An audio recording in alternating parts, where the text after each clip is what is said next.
Israel और Hamas युद्ध की आग बढ़ती जा रही है। गाजा में इजराइल की ओर से चलाए जा रहे ऑपरेशन से मिडिल ईस्ट में तनाव चरम पर पहुंच गया है। इजरायली सेना ने हमास के कब्जे वाले गाजा में अपने हवाई और जमीनी हमले से जमकर तबाही मचाई है। यही वजह है कि गाजा में फिलिस्तीनियों की मौत से दुनिया भर के देश चिंतित हैं। अंतर्राष्ट्रीय बिरादरी में इजराइल की खूब किरकिरी हो रही है, तो वहीं कई देश इजराइल पर दबाव बनाने में जुटे हैं। इस बीच इजरायली अखबार मारीफ के सनसनीखेज दावे से इजराइल में हड़कंप मच गया है। खबर के मुताबिक इजरायली पीएम बेंजामिन नेतन्याहू को इंटरनेशनल क्रिमिनल कोर्ट की ओर से कानूनी खतरे का सामना करना पड़ सकता है। दावा तो ये भी किया जा रहा है कि नेतन्याहू के खिलाफ गिरफ्तारी वारंट तक जारी किया जा सकता है। अटकलें लगाई जा रही हैं कि आईसीसी के संभावित खतरे को भांपते हुए नेतन्याहू काफी परेशान है। अखबार ने बताया कि नेतन्याहू ने इंटरनेशनल क्रिमिनल कोर्ट को गिरफ्तारी वारंट जारी करने से रोकने के लिए अमेरिकी राष्ट्रपति जो बाइडेन से बातचीत की। ऐसा दावा है कि नेतन्याहू की बेचैनी बढ़ गई है। नेतन्याहू किसी भी सूरत में जंगी हालात के बीच इजराइल की कमान अपने हाथ से जाने नहीं देना चाहते हैं। इतना ही नहीं, नेतन्याहू ने ब्रिटिश और जर्मन विदेश मंत्रियों की इजराइल यात्रा के दौरान भी गिरफ्तारी वारंट जारी होने से रोकने के लिए हस्तक्षेप की मांग की है।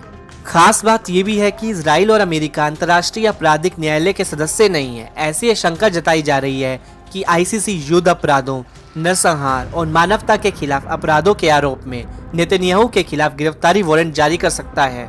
इसमें न सिर्फ इजरायली पीएम नेतन्याहू और चीफ ऑफ स्टाफ भी शामिल हो सकते हैं। इस संभावना ने इजरायली अधिकारियों को सख्ते में डाल दिया है। इससे नेतन्याहू को ये घोषणा करने के लिए प्रेरित किया गया है कि इजराइल आत्मरक्षा के अपने अधिकार को कमजोर करने के आईसीसी के प्रयास को कभी स्वीकार नहीं करेगा। माना जा रहा है कि इन चिंताओं के बावजूद राष्ट्रपति Joe Biden wait and watch की स्थिति में है। ऐसे में ये सवाल उठना लाजमी है कि अमेरिका आईसीसी के संभावित कानूनी खतरे के खिलाफ इजराइल का बचाव क्यों नहीं कर रहा है, जबकि अमेरिकी सदन के अध्यक्ष माइक जॉनसन ने आईसीसी से इस पर तुरंत रुख अपनाने का आह्वान किया है। बता दें कि बीते दिनों इजरायली रिजर्व जनरल इत्जाक ब्रिक ने इजरायली अखबार मारीफ को कहा था कि इजराइल को युद्ध की समाप्ति की घोषणा करनी चाहिए, क्योंकि वह वास्तव में हार गया है। कब्जे को खतरे में डालने वाला असली सर्कस नेतन्याहू, गैंट्स, गैलेंट और हलेवी का गठबंधन था। इजराइल हमास को पूरी तरह से नहीं हरा सकता है। राफा में एक सैन्य आक्रमण इसकी संभावनाओं को बेहतर नहीं करेगा। हम वास्तव में हार गए। प्रधानमंत्री को युद्ध की तुलना में सरकार में अधिक रुचि है।